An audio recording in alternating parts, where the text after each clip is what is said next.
Kevin. Kevin. Kevin. Mr. Gator.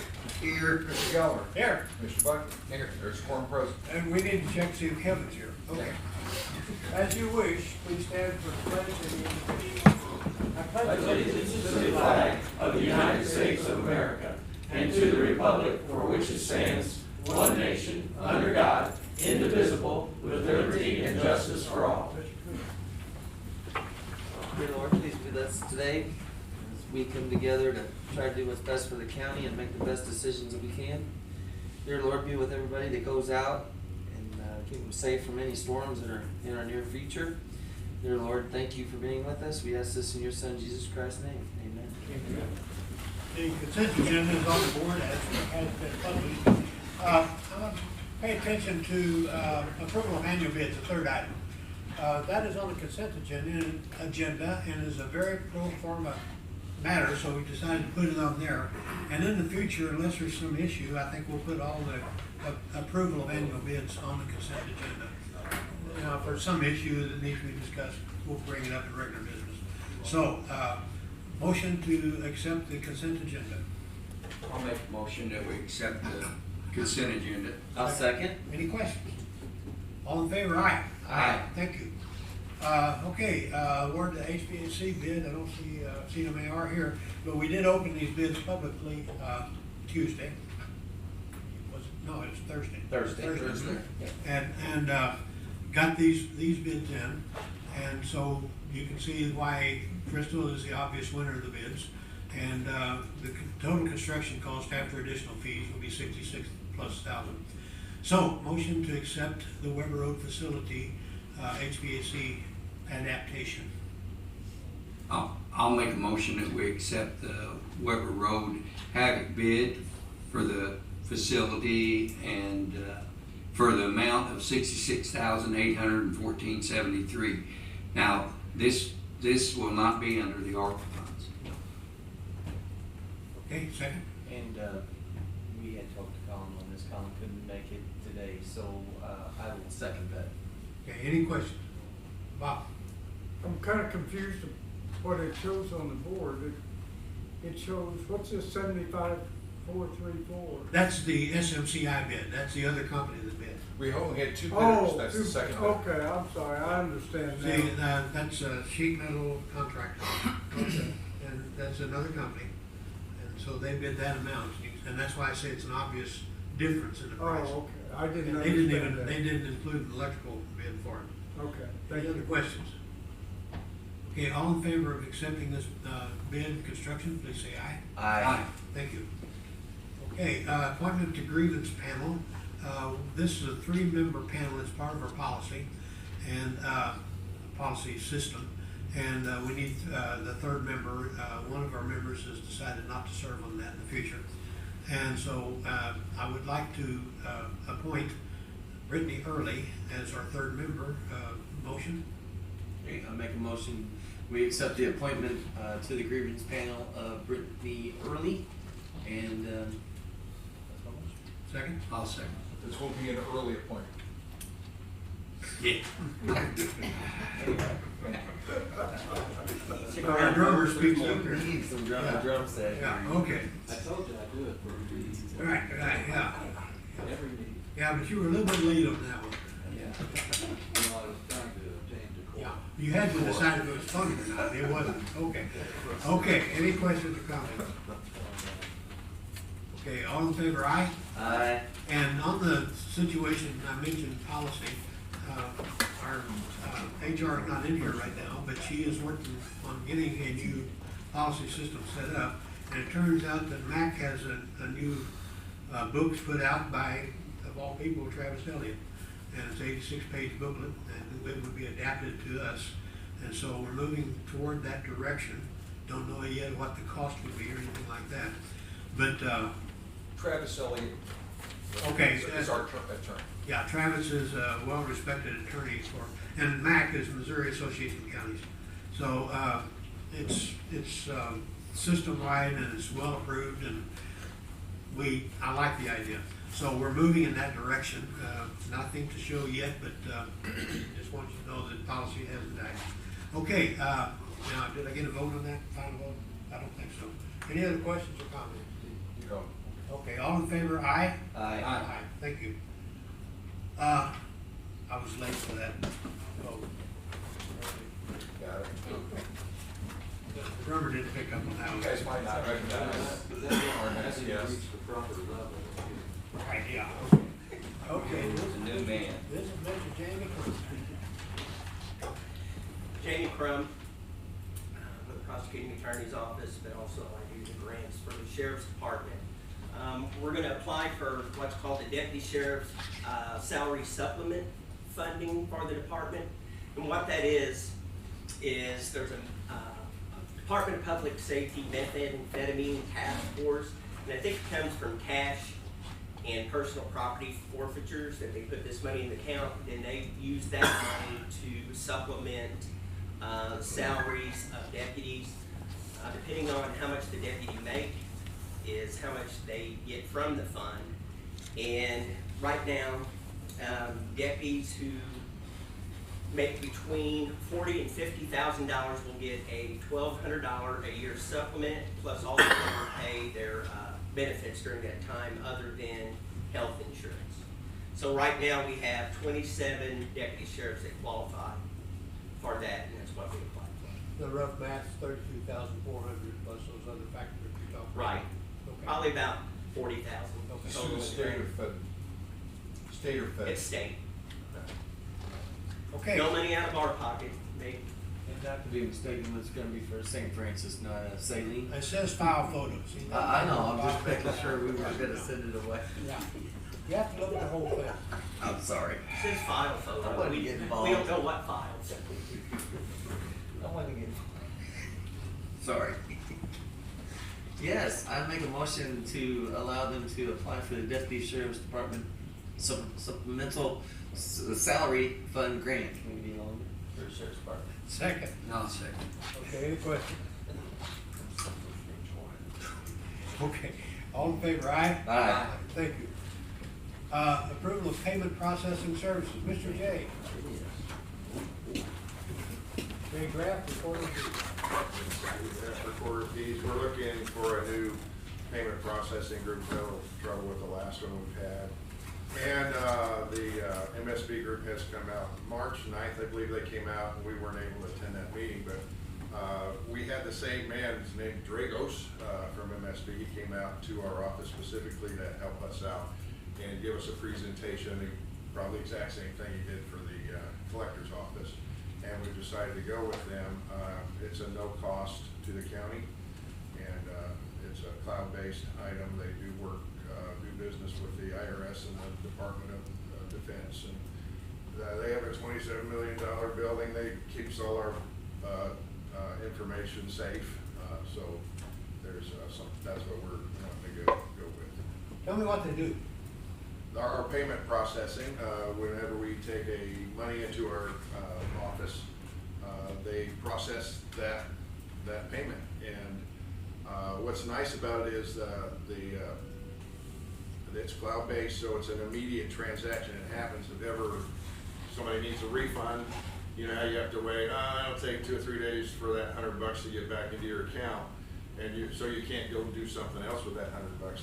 This is an instantaneous, since there's no middleman with these folks.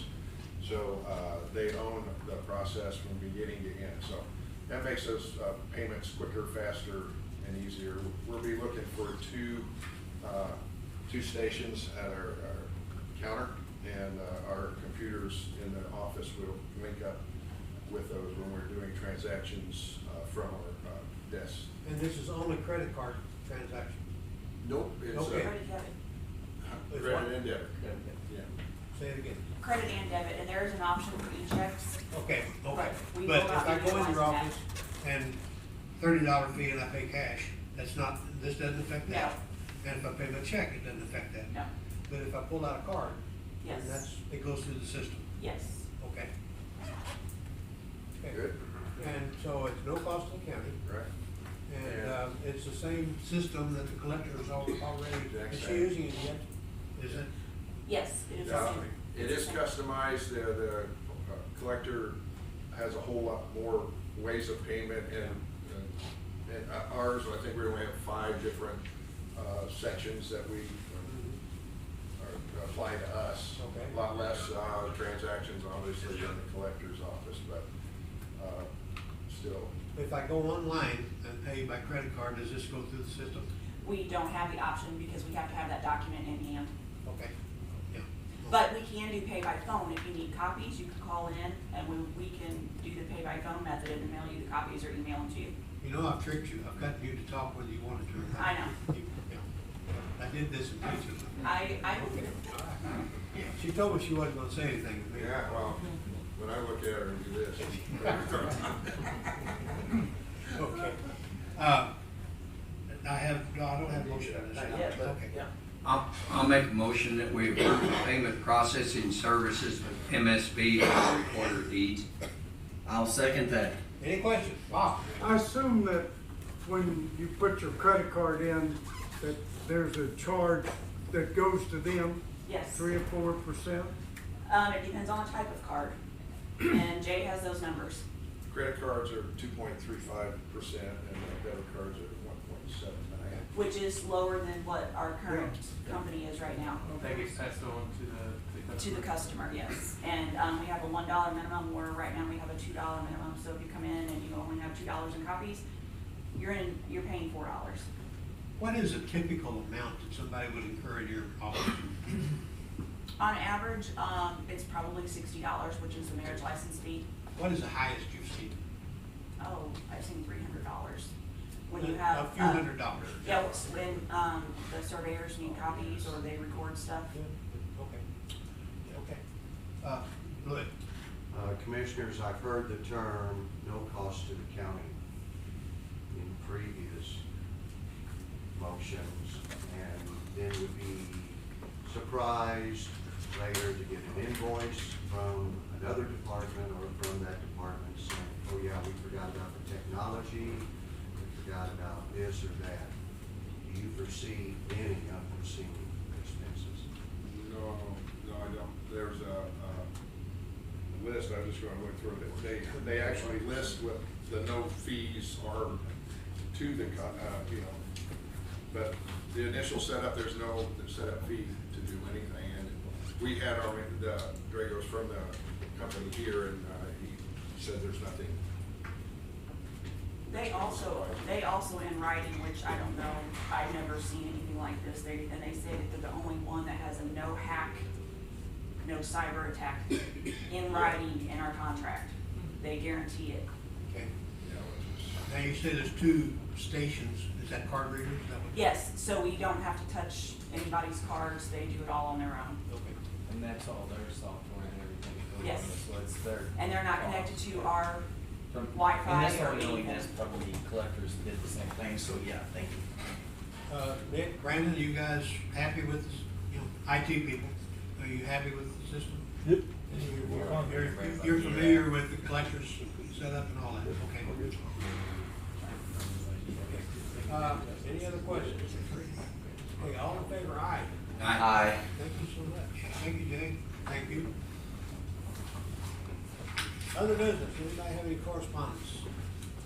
I had a lot of run-ins, but I've already taken care of the road and bridge and everything else. Thank you guys for the store cleanup. Trees down, back on me, I called Billy, Clay had done something, that was amazing. Any other correspondence? Public comments, anybody have any public comments? Departmental reports. Yes, I connect. Are you going to order your bread? I was going to. You do that. Okay. I don't think that's so much a departmental report, but Saturday we had some weather come in and sirens were going off and nobody knew exactly why they were going off and why they sounded. Speaking now as emergency. Yeah, emergency management, sorry. So just a little bit of clarification on that. So 911 implemented a new system that automatically sets the sirens off. The National Weather Service has, we used to just have severe thunderstorm warning, but now they've tiered it out. And the system is supposed to set off that type of siren that went off under a severe thunderstorm with 70-mile-an-hour winds and 2 3/4 inch size hail. So everybody's wanting to know, what do I do when this goes off? If I hear this sound, what am I supposed to act? Is it a tornado All it is, it's an outdoor warning siren. All it's telling you is if you're outside, get inside. You don't want to be hit with a piece of hail that size, and it's going to be very windy. You can treat it as a tornado. Sometimes those storms will come into a tornado warning. It's a pre-warning, but it doesn't mean that it's going to happen. So if you hear that sound, get inside. Don't be outside gardening or whatever you're doing. Just get inside and wait for it to blow over. We have at this time turned that system off. We're going to get some education out and make sure everybody knows what it is, and we want to make sure that it's working 100% correctly. It's my understanding that it shouldn't have went off everywhere that it went off. It went off countywide, and it shouldn't have gone off the polygon system. So they're working on that. So I know we got weather coming in Thursday, so we should not hear that Thursday. They've got it turned off at this time. So if you hear it, it is in fact a tornado warning. Bob? I heard the sirens go on for a period of time, and then they stopped for a period of time, then they started again. Is that two separate actions? Yeah, Or? so what happens is the system reads the National Weather Service signals that it sends out. And every time it is going to hear a severe thunderstorm with those parameters set, it is going to send it off. And they send those off quite often. If the storm keeps coming and it lasts longer than the warning is, they'll issue a new warning. The sirens will go off again. And there's no way to stop that. So I guess the biggest thing is that, like I said, once it stops, when you look outside and it's not as bad, you're going to be good. Now if you look outside and it's still just as dark and windy, err on the side of caution, stay inside. Nick, we talked about this yesterday, and it's not your fault, but I believe that unless they get their act together, it's causing more harm than anything else, because it's like the boy that cried wolf. You send that thing off, and after about the third or fourth time that goes off, people refuse to go back down to their basement, and then when you have a tornado, they're upstairs because they aren't going to go down and when the wind's blowing that hard and it's raining so hard, you can't tell the difference between a thunderstorm siren, because everybody said, is that the siren? They didn't say, now was that the thunderstorm warning siren, or was that the tornado siren? You just barely can hear the siren. You're lucky if you do, and we're just promoting people to turn. It's just like when they send me these 911 warnings of possible flooding 3 days from now at 3 o'clock in the morning, it prompts me to turn the service off because I don't want to hear about the flood 3 days from now at 3 o'clock in the morning. I understand it. Now, are you on RAID, through the RAID network? Huh? Okay, you can actually go in and turn those off. I know, but see, what good is that system doing if everybody's turning it off? Do you live in a floodplain though? Yeah, but Bob's really interested. Yeah. Well, I mean, that's the same way with storms. They're putting it out in the middle of the night when it's a day or two away. And there was a big difference in the siren that Yeah, usually there go was, off in yeah. tornado and the siren we heard, because as I got the call, like I told Nick, I said, it doesn't sound like any siren I've heard before. Yeah. But there is a distinction in those sirens. You need to, if people need to be educated on what each one of those means, because there is a difference. If you knew, you've heard the noon siren, right? That's your tornado siren. Yes. That is loud and long. The other one was a different, well, if you will. Yeah, it was a different pitch. Yeah. You almost couldn't hear it from inside. You almost had to go outside. Yeah, Really. that's what. Go outside. Go outside to hear it until you get back in. That's the biggest misconception. They are outdoor warning sirens. If you can hear it inside, that's awesome. Maybe they could play something from Wizard of Oz. All right. Did you have a comment? Well, I was gonna ask about the duration of the signal itself, if that one was a more intermittent, just short little spurt, or worse than tired tornadoes, or it would just be a From what I understood, what I heard, it was just as long, I felt, as a regular tornado siren. I mean, it's just a different pitch from where, I was in Ludington when it went off, and it was a different pitch than I've ever heard before. because a lot of people were talking about Leadwoods didn't go off, but we're not tied into that network yet. Yeah. But I want to reiterate, that's not why. Yeah, I want you to send back the criticism. If you're confusing people, it doesn't do any good. Yeah, for those of you who don't know, this is the new mayor from Leadwood, Mr. Crump, not related, well, kind of distantly related to the other Crump, so it's like Crump Day. So to clarify, is that activated then by 911 or by the Weather Service? It's through 911. They set the parameters up. The National Weather Service sends out the it's a teletype is what it is, and the system reads the teletype and then it pushes it out. So there's not actually, if there's any error in it, it's gonna be between the machine and the parameters that are set and what the National Weather Service sets out. But it's not manually activated? No, not anymore. It used to be, but it's not anymore. And this is the first time this has ever happened. So this is, like I said, it's a new feature. We've turned it off for now so we can make sure that it's gonna work exactly like. So if you hear it again, then it's the real deal. And it can be specific to an area? Yes, it's supposed to go off of a polygon system. So if you're in the polygon, your sirens will go off. Explain polygon. Okay, so polygon would be if the storm is coming through Farmington and it's not gonna be voluntary, they set the parameters in the National Weather Service, they might say it's between Deloge and Nablus. Everything in that parameter between Deloge and Nablus, their sirens will go off, but everything up north will not.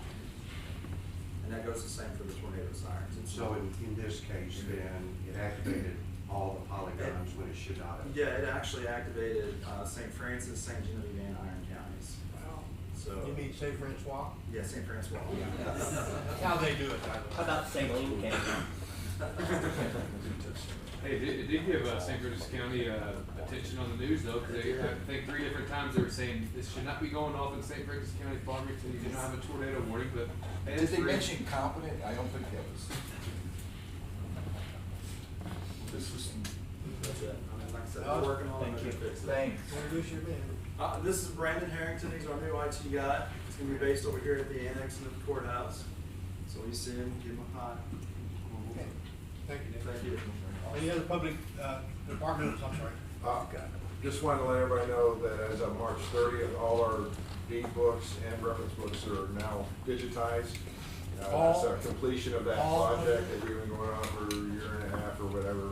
We finally got it all taken care All of. of it. And Dated back to Dated back to- 1743. Real estate, the deed book. we're still working on vitals. Okay. Did your costs come out like you anticipated?